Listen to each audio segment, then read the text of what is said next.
got here early this morning for this because Jorge is a great guy, and I wouldn't have missed this for the world.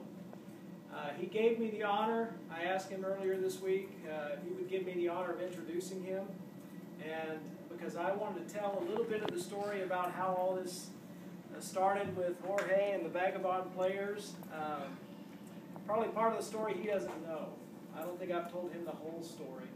He knows that I had the idea to contact him for his first play here, which was in December of 2007 in a Christmas cactus. Angie and I had married that summer and moved up to Wichita, Kansas already. I think it was about August or so.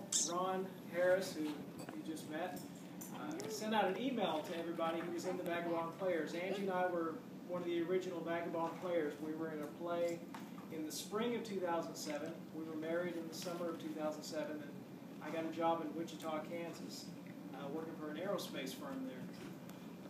Gail actually forwarded me the email that Ron sent out to all the Vagabonds because he didn't have my new email up in Wichita.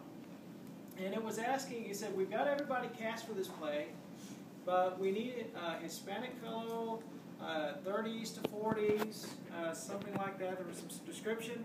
And I'm sitting at my desk, and this is the part I don't think he knows. I was in the engineering department, and I was running from meeting to meeting, and I'd stop by my desk, and I'd read my emails really quick, and I had a special folder for all of my friends back in Terrell because we were really homesick. We missed our people. And this email popped up, and I go, oh, I've got an email from somebody. And I pulled it up, and it was from Gail, and she said, thought you might want to see this.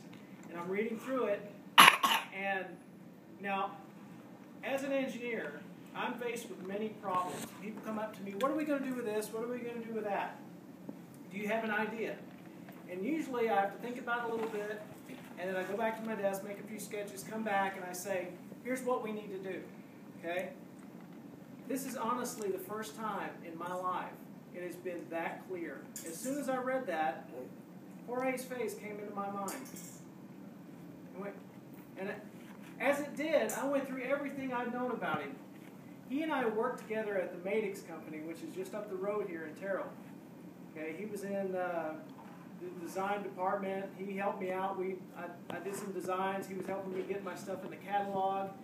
I went over there and talked to him, and it was amazing. His face came into my mind, and everything was like I had a picture of your desk in my mind.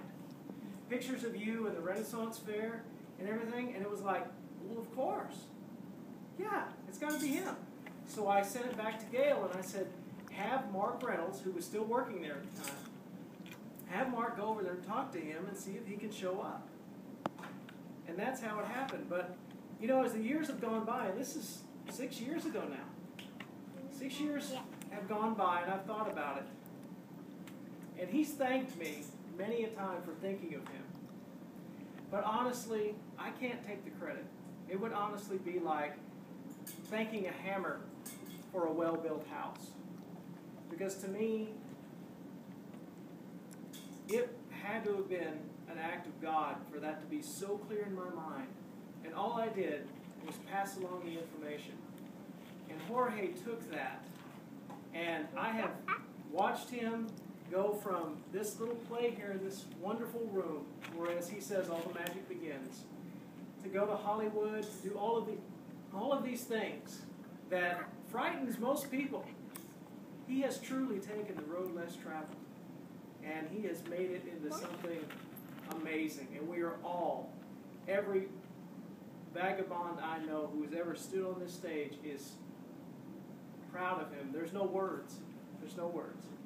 And with that, my friend, I introduce you all, Jorge Rodas.